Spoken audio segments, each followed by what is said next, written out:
취준생이 준비해야 되는 자격증이나 외국어 능력에 영향이 있을까요? 이것도 제가 많이 다뤘어요, 영상으로. 일단 외국어 능력 같은 경우에는 언어는 좋아요. 언어는 이미 능력이라는 것보다 일종의 하나의 어떤 그 세계를 하나 만든다라고도 저는 생각을 합니다. 하나의 소통의 방법이 늘어나면서 그만큼 소통할 수 있는 사람이 늘어나는 거니까. 물론 국제회의 기획사이기 때문에 영어 쓸 일 많죠. 근데 저는 영어를 못합니다.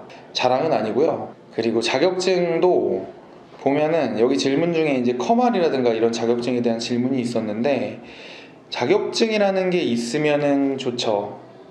근데 자격증이 따기가 어렵지 않은 자격증이다 라는 게 메리트 있을까? 이력서를 텅텅 비게 만들진 않겠죠. 기본적인 성의 표시 정도? 근데 자격증도 이쪽 자격증 중에 굉장히 따기 어려운 자격증도 있고 하거든요. 뭐 컨벤션 기획사 2급이 되게 일반적인 경우고, 컴퓨터 활용부터 시작해서 저 때는 모스, 마이크로소프트에 대한 거 유행했었고, 그런데 제 생각엔 밸런스를 잘 맞추면 좋을 것 같아요. 이게 좀 필요할 것 같다라는 거를 자격증을 위해서라기보다 기본적인 이런 걸 내가 이쪽 업계를 위해서 취업하기 위해 성의 표시를 했다. 그러면서 동시에 그걸 하면서 작성 능력, 그 소프트웨어를 사용하는 자격증이라면 그거에 대해서도 공부도 조금 할 수 있으면 좋죠. 근데 나중에 알게 되겠지만 자격증 공부에서 쌓아놓은 거 실무할 때 10%도 영향을 미치지 못합니다. 와서 배우는 게 훨씬 더 많아요. 와보면 알아요. 오자마자 실전이거든요. 빡세게 이제 실전을 뛰다 보면은 엑셀, 파워포인트부터 시작해가지고 훨씬 더 많이 늡니다. 너무 걱정하지 않으셔도 됩니다. 어떤 분께서 대외활동 기획 파트에 참여해보고 이를 기록해서 자기만의 포트폴리오를 만드는 게 중요할까요? 라고 하는데, 이것도 굉장히 좋은 방법인 것 같아요. 우리가 제안서 쓸 때도 저희가 이야기하는데 제일 먹히는 게 우리는 뭐 잘합니다 라고 이야기하는 것보다, 그리고 우리는 어떤 그 기관에서 자격증을 받았습니다, 회사 입장에서 이야기하는 것도 좋은데 제일 중요한 거 어떤 행사를 해봤느냐가 중요한 거거든요. 이거를 포트폴리오로 자기소개서를 만드는 거, 회사 소개 만들 때 레퍼런스라고 하거든요. 자기만의 레퍼런스 북을 만드는 것도 굉장히 좋은 아이디어인 것 같습니다. 자격증에 대한 질문도 나왔는데, 커말, 오픽, 그리고 행사기획 알바 같은 거 너무 부족해서 지원서 쓰는 거 미루고 있다고 하시는데, 이거는 뭐 사람마다 다르겠지만 저 같으면 이렇게 하겠어요. 지원서는 쓰고 그러면서 자격증을 따 나가는 거. 자격증이 없어서 채워 넣을 내용이 없다? 정말 근데 없을까요? 일반적인 경우만 생각해서 그런 거 아닐까 싶어요. 자기만의 경험이 무조건 있을 거예요. 그리고 자기만이 남들보다 잘하는 능력이 그게 되게 뻔하고 생뚱맞은 능력일지라도 있을 거란 말이에요. 그런 거를 통해서 자기를 어필하는 능력, 이거의 지원서를 쓰는 방법이거든요. 이게 어떤 기획의 어떤 프로세스랑도 똑같아요. 같이 준비를 하셔도 좋을 것 같아요. 지원서를 쓰면서. 그러다가 인턴 기회가 되면 인턴십을 시작해서 경험도 하고 자격증이 필요한지 아닌지 단순히 파악이 될 거예요. 그러면 그 해당 자격증이 필요하다 싶으면 열심히 주경야독해서 자격증도 따고 경험도 쌓고 하는 거죠.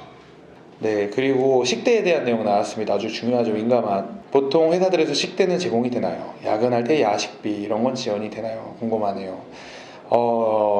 제가 일을 할 때 회사에서 정말 많은 지출이 야근 식대랑 택시비였습니다.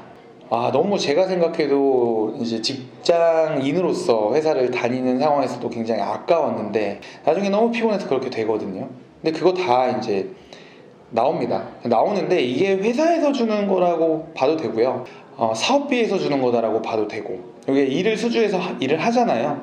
그러면은 이제 그 사업비 안에 뭐 운영비라고 해서 그런 게 포함이 돼 있어요. 청구를 하는 방식이죠. 근데 뭐 한계는 있겠죠. 수주한 일이 없다 그러면 회사에서 줄 수밖에 없겠죠.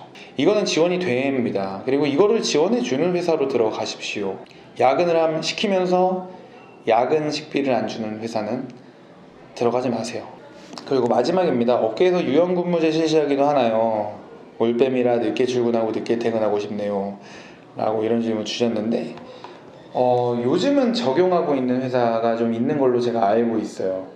아시겠지만 작년부터 코로나 때문에 원격 근무 그리고 비대면 근무, 그 재택근무 같은 게 어쩔 수 없이 적응할 수밖에 없게 되어버렸죠. 근데 거기에서의 어떤 효율성을 발견한 회사도 있을 거예요. 저 같은 경우에도 집에서 절대 일을 못했는데 집에 업무 체계를 딱 구축해놓고 이제 집에서 일을 할 수가 있거든요. 집에서도 하고 어디 가서든 일을 할 수 있게 되었습니다. 적응을 한 거죠. 그런 만큼 제가 아는 어떤 회사도 굉장히 업력도 길고 작지 않은 회사인데 유연근무제를 실시한다고 들었습니다. 뭐 희망에 따라서 이 업종도 수주율과 프로젝트에 대한 어떤 그 추진력, 완성도 같은 것만 챙기면 사실은 굳이 출퇴근이 필요 없다라고 저도 생각을 하거든요. 물론 이건 사장님들의 생각은 또 다르겠지만 유연근무제를 실시하는 회사가 있고 점점 조금 더 그렇게 시도하는 회사들이 많다라고 답변을 드릴 수 있을 것 같고, 우리 올빼미라고 하셨는데 이 일을 많이 해서 나중에 이제 경력이 생겼을 때, 능력이 생겼을 때 좋은 점 중에 하나 또 말씀 지난번에 드렸었는데 프리랜서로서 일을 할 수가 있습니다. 가장 중요한 어떤 사업을 수주하는 능력, 기획력에 대한 부분이 스스로 이제 생기면 프리랜서로 출퇴근하지 않으면서 건 바이 건으로 일하면서 적지 않은 돈을 벌 수가 있습니다. 그렇게 되면 뭐 나중에 뭐 결혼을 하고 뭐 그래도 원하는 시간에 일하고 그럴 수는 있겠죠. 이 일이 가진 장단점 같은 게 많이 있어요. 일단은 이 정도까지 제가 답변 드릴 수 있는 부분인 것 같고요. 영상 보시고 더 궁금하신 게 있으면 또 댓글로 남겨주시면 제가 드릴 수 있는 답변을 드리고, 아니면은 제 지인들이나 제가 답변 드리기 어려운 사항이 있으면 그분들께 물어보거나 그분들을 초청해서 답변을 드릴 수 있는 시간을 갖도록 하겠습니다. 긴 영상 봐주셔서 감사드리고 젊은 기획자 포럼 때 이렇게 많은 질문 주셔서 감사드립니다.